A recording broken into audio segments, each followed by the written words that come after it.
Alright, today's day 3.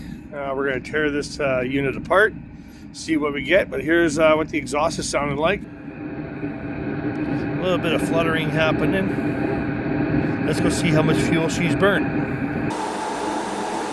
So, from yesterday to today, now we're at 16.58 liters of diesel to 4.35 liters of waste oil.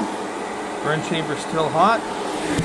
You still hear a little bit of fluttering going on inside the burn chamber.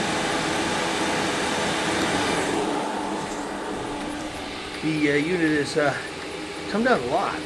It was right about here yesterday. Now we're down, yeah, she's down under half a jug now.